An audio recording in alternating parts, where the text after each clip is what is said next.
Did you know that engine overheating causes nearly 1 in every 3 roadside breakdowns? According to AAA, cooling system failures are one of the top 3 reasons that cars end up stranded, and most of these breakdowns were 100% preventable. Ignoring your car's cooling system might not hurt today, but it's quietly setting you up for a $3,000+ repair bill.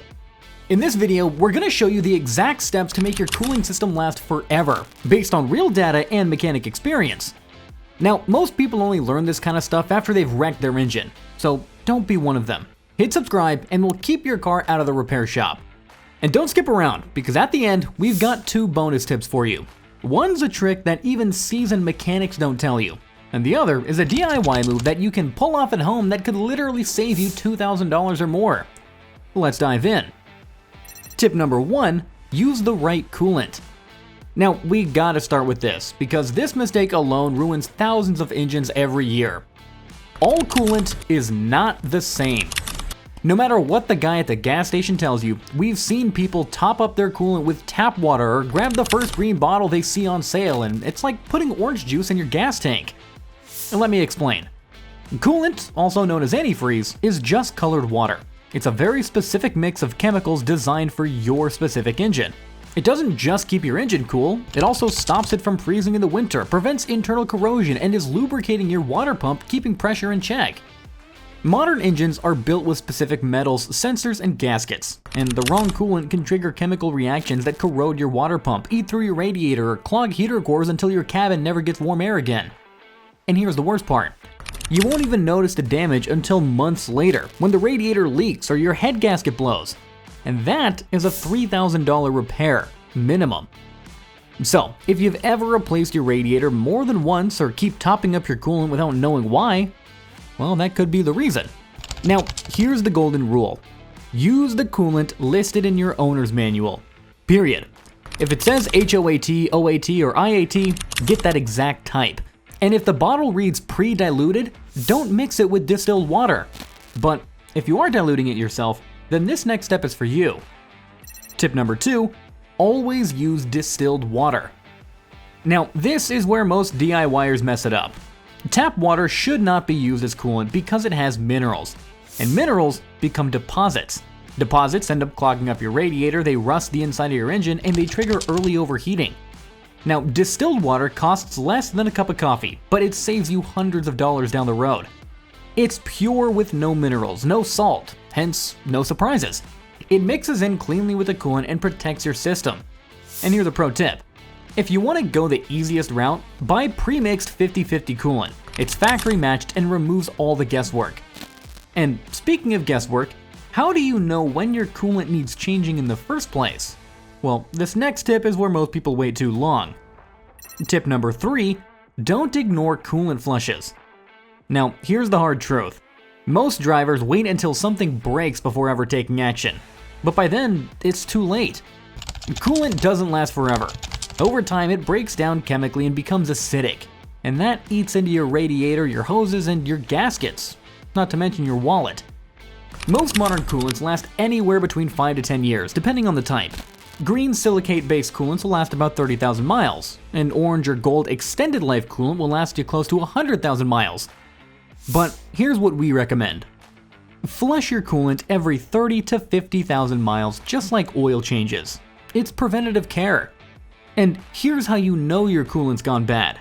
A sweet smell is coming from under your hood, gurgling sounds are coming from your engine, you're frequently overheating, or there's visible rust particles or a brownish color in your coolant reservoir.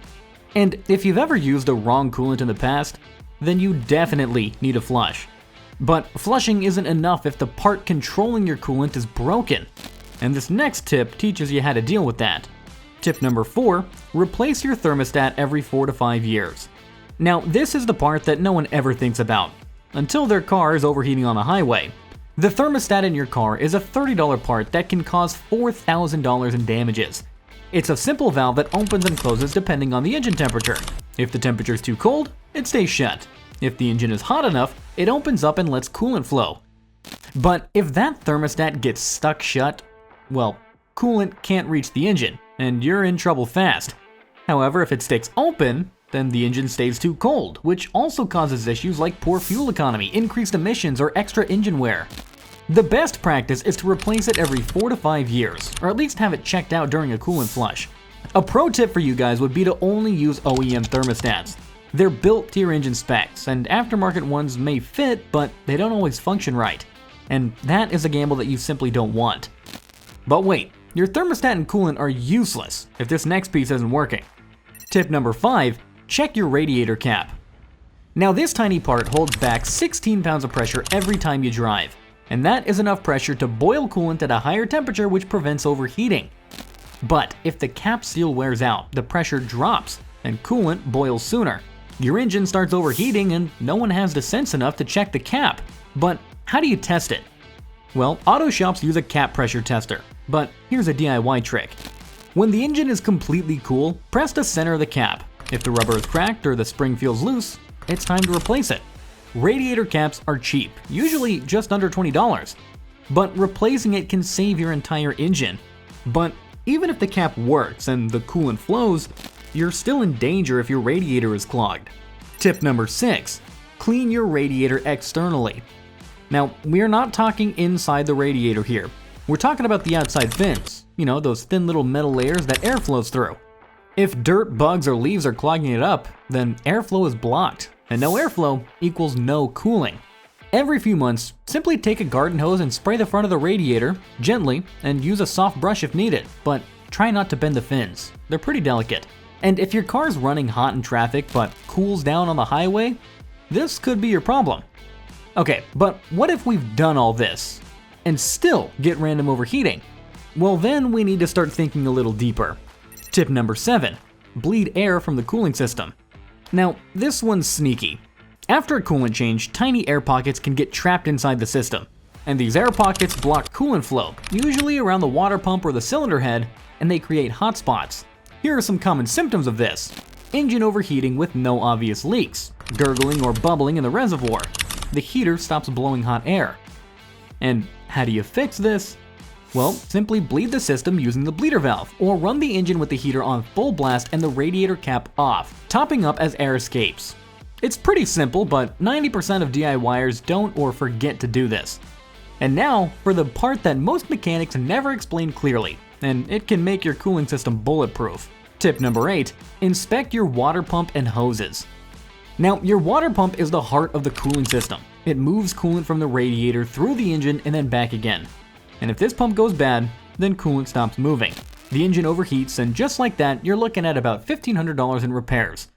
So here's what to look for.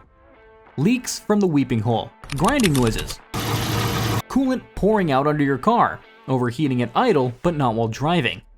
And the same goes for hoses. Squeeze them when the engine is cool, and if they feel mushy or brittle, be sure to replace them and check for any cracks or bulges near the clamps.